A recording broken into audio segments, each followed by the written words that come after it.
All right, software, or you're someone who's ready to totally design books.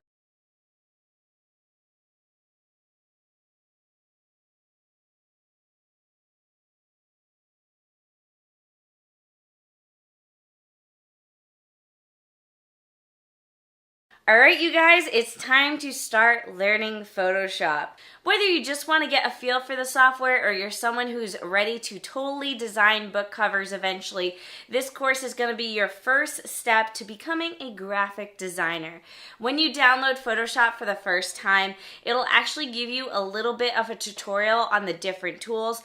I highly recommend paying attention to the little tutorial videos and walkthrough that Photoshop has, because while I'll be teaching you a lot in this course, sometimes it's helpful to get info multiple times. So definitely watch Photoshop's tutorials and then come back here and you can watch my tutorials where I give a little bit more tips and tricks, and also we can use it together in real time. If I ever go too fast or too slow through lessons, know that you can customize the playback speed through Teachable. You can make the videos go faster or slower. You can rewatch the videos as many times as you want. The great part is you've got lifetime access to this course, so feel free to rewatch all the lessons.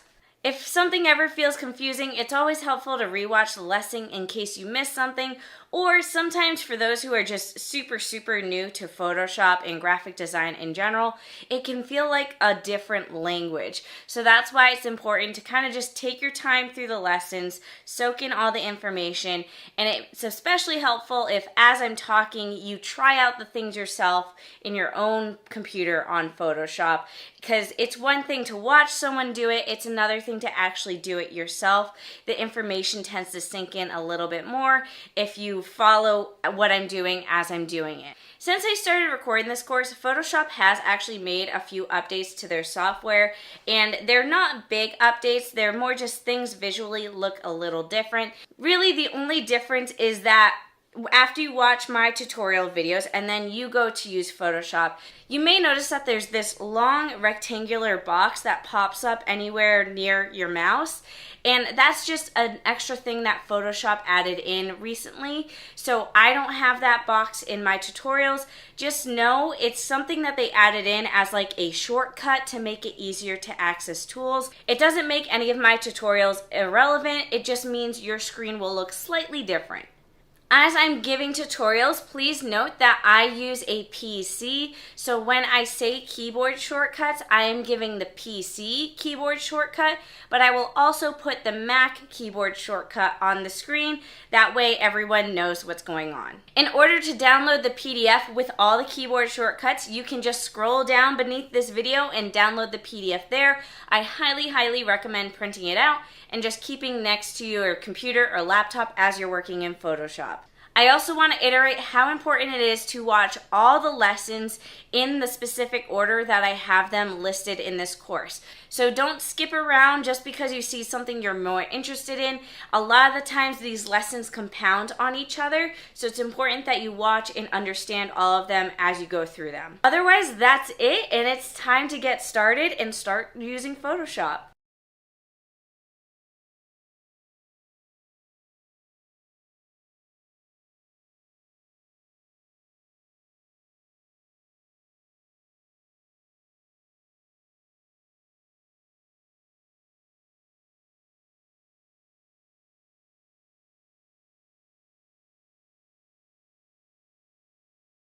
All right, so welcome to the first lesson.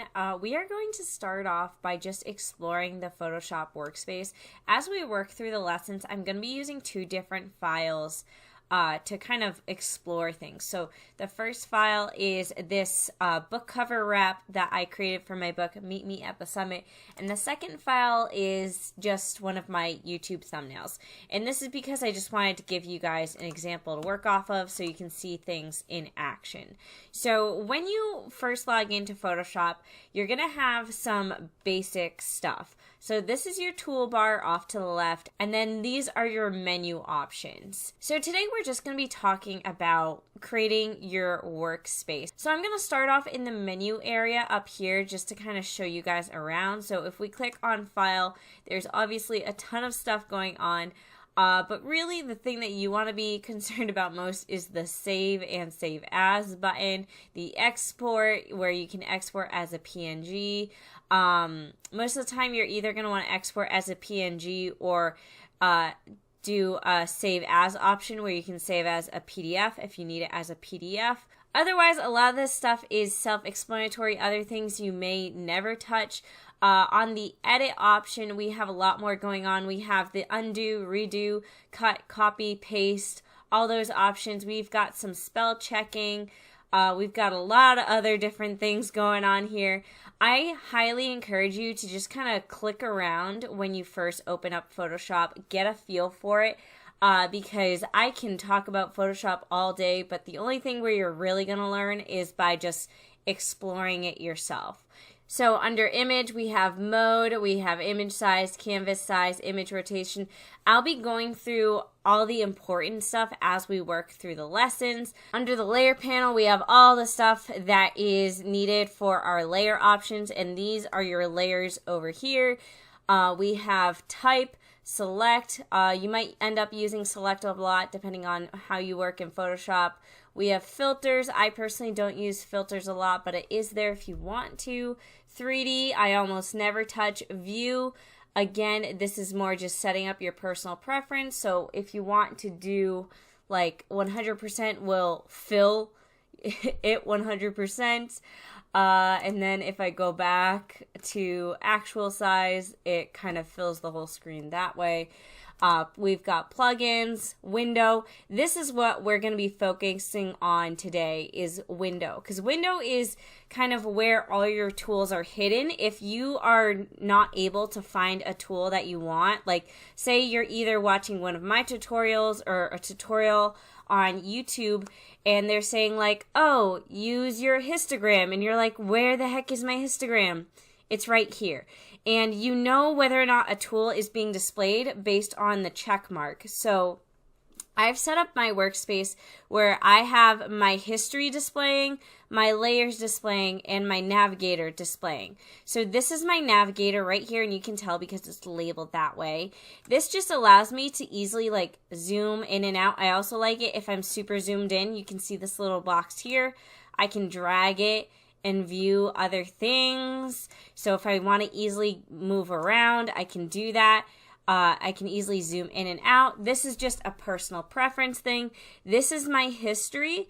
So this will fill up with stuff as I do things. So if I were to click on this text box and delete it, you can see here that it said delete layer. And I can undo that by either hitting Control Z or by going back on the history. So if I redo that, so you can just easily click around and go back in your history. So this is how I personally like to set up my workspace, but you guys can set up your workspace however you want, and that's what's great about Photoshop. So if I go to Window and I want gradients, I can click that, and we see gradients pops up here.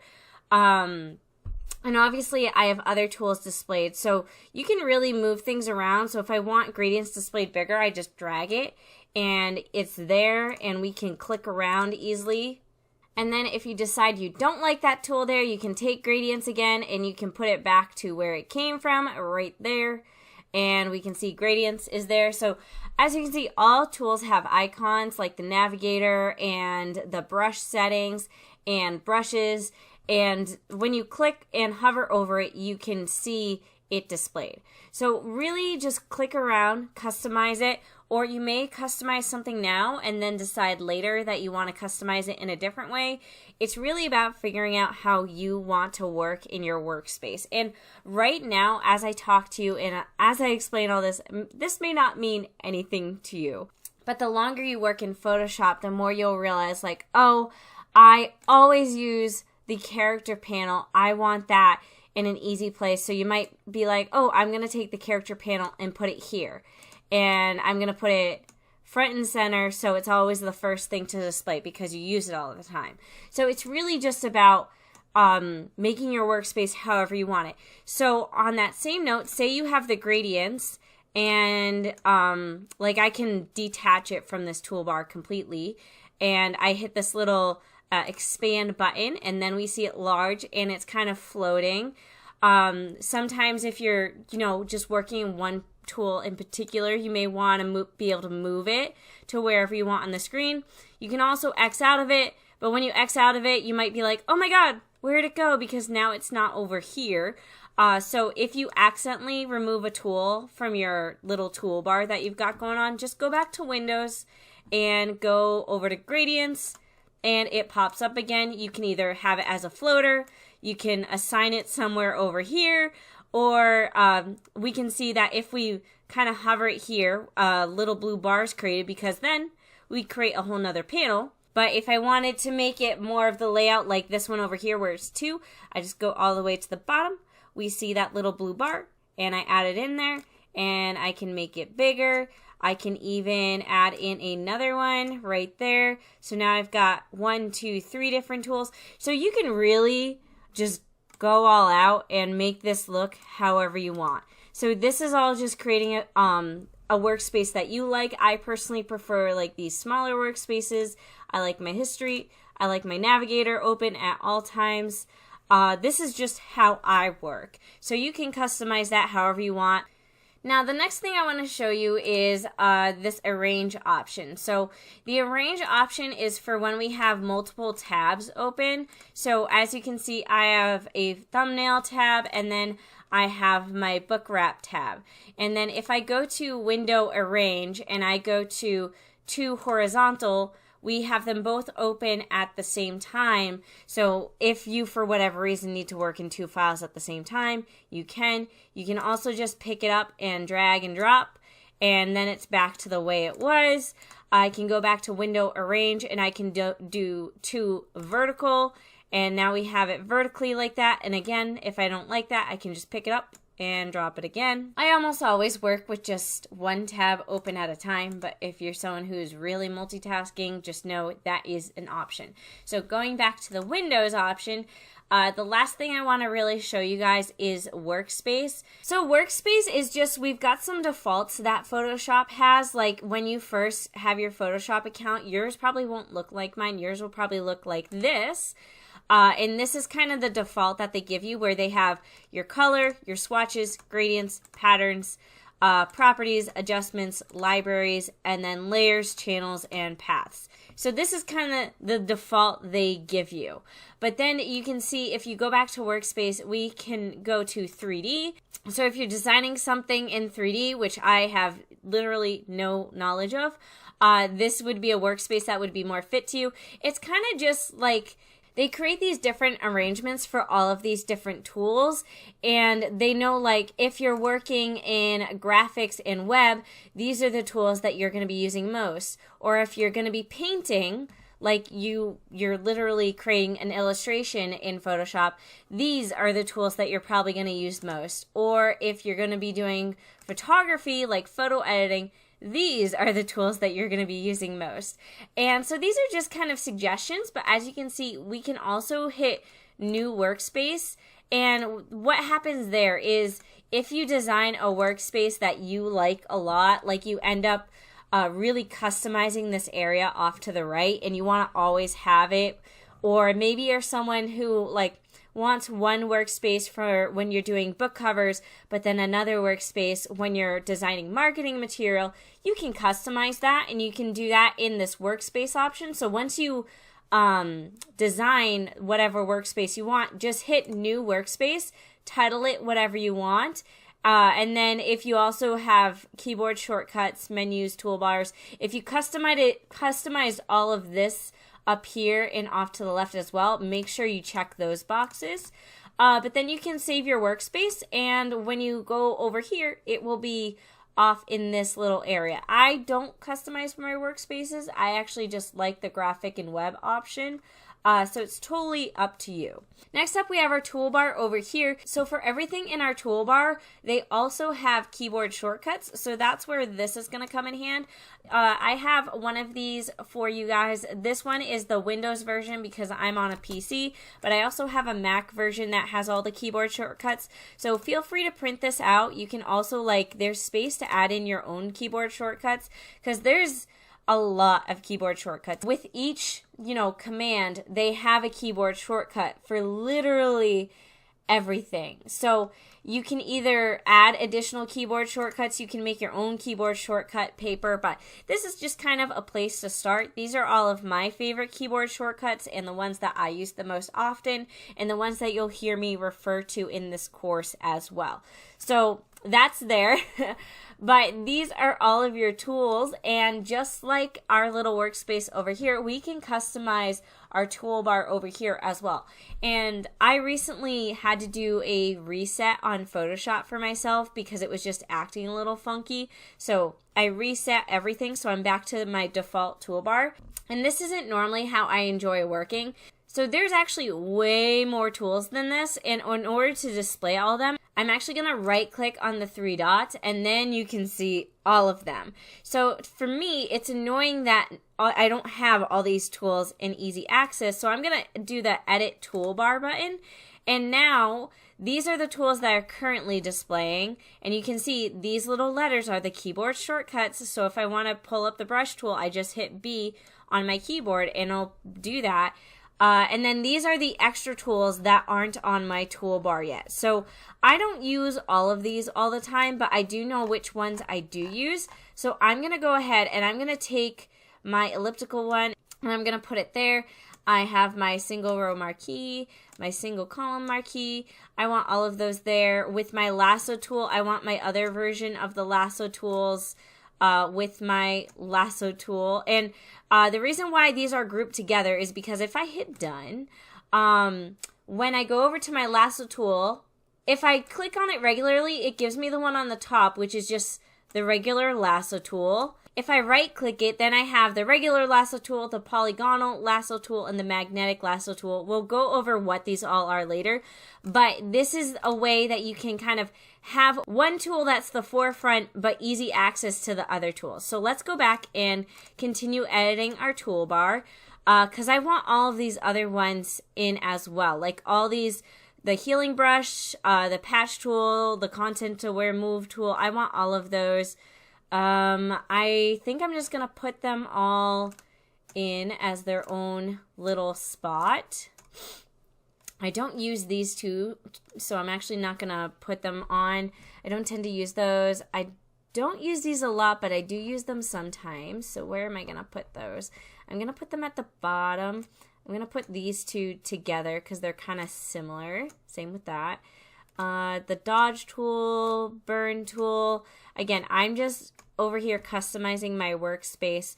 I do actually use the blur tool sometimes, the sharpen tool, smudge tool. You can see these are grouped together because they're similar tools. I use the paint bucket a lot. I want that with the gradient tool. I want those two together because they're pretty similar. Let's see. I don't use the artboard tool, so I'm actually going to take that one away. I use the quick selection more often than the object selection, so I'm going to put that one on top as the major one and then put this one, the magic wand tool, as the second one. Again, if this doesn't make sense to you guys now, it's just because we haven't gone in and used the tools. This is just kind of to help you guys get a pretty good basis feel for what Photoshop is like and the type of customizability that it has.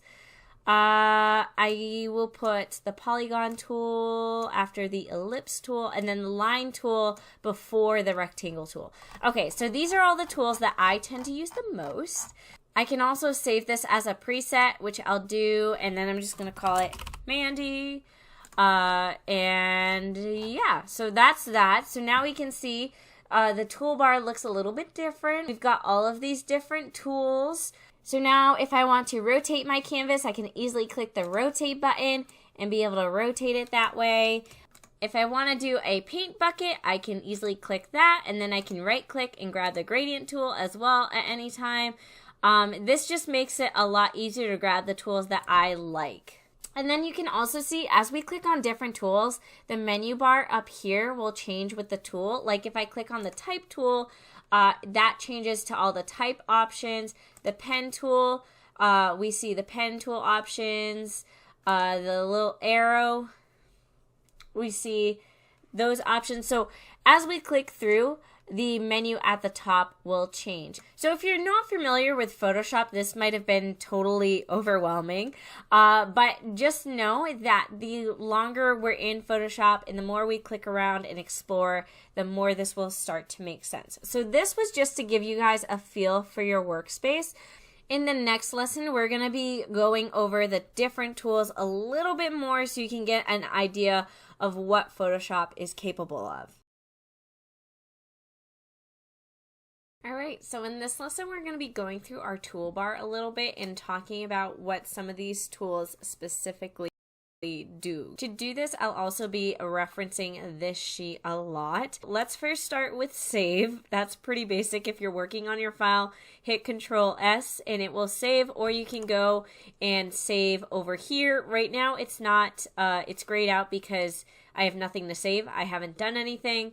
But otherwise you'll be able to hit save or save as. We have the undo button. This one I use a ton. That is Control Z. You can also undo stuff by using your